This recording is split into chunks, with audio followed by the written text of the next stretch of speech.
in next few minutes. Let's see. First name Bhima Bai Holkar. She fought against the British Colonel Malcolm and defeated her in a guerrilla warfare in 1817. Next, Rani Lakshmi Bai.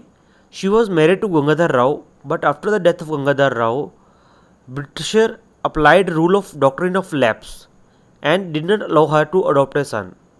So she fought against Britisher and died in the battlefield. She always dressed like a man when she go to battlefield. Next, Sarojini Naidu. She was known as Cuckoo of India. She was the first Indian woman to be the president of Indian National Congress. She was distinguished poet and a freedom fighter. Her father was principal of Nizam College. At that time, women education was not allowed by Nizam. So she went to Madras, where she topped in the matriculation examination. There she met with the author Simon and Edmund. It was Edmund who convinced Sarojini to stick with the Indian themes like great mountains, river, temple to express her poetry. It was Gokhale who changed her life for forever. The period from 1917 to 1999 was the most dynamic phase of Sarojini Naidu's career. During this period, she campaigned for Montagu Chelmsford reforms, Khilafat issue, Revolt Act, and the Satyagraha. When Gandhi launched the civil disobedience movement, she proved to be a faithful lieutenant.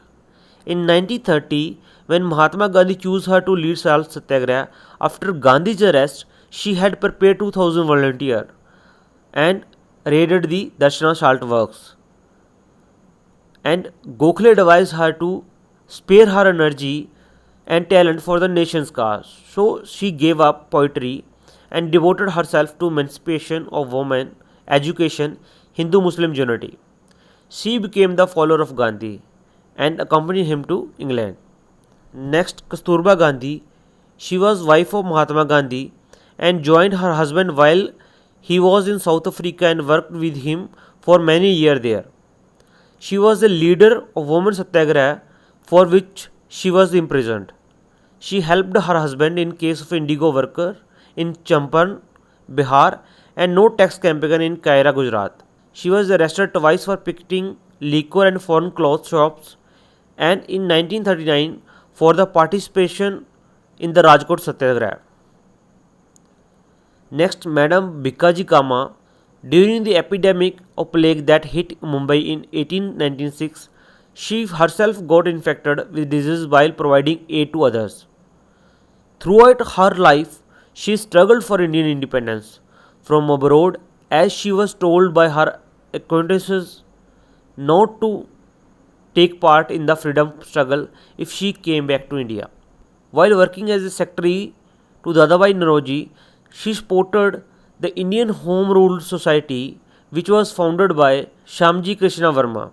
On 22 August 1907, she unfurled the Indian flag in Germany.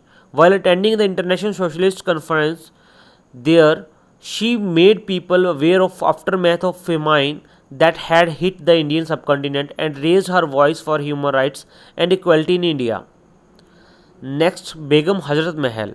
She was a great Indian freedom fighter who played a major role during India's first war of independence. She was also known as the Begum of Awadh and wife of Nawab Wajid Ali Shah, who was the ruler of Lucknow.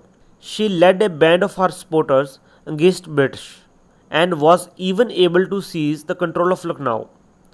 When the forces under the command of British recaptured Lucknow and most of the part of Awadh, she was forced to retreat. When her forces lost ground, she fled Awadh and organized soldiers again in other places. She turned down all offers of amnesty and allowances that was offered by British rulers.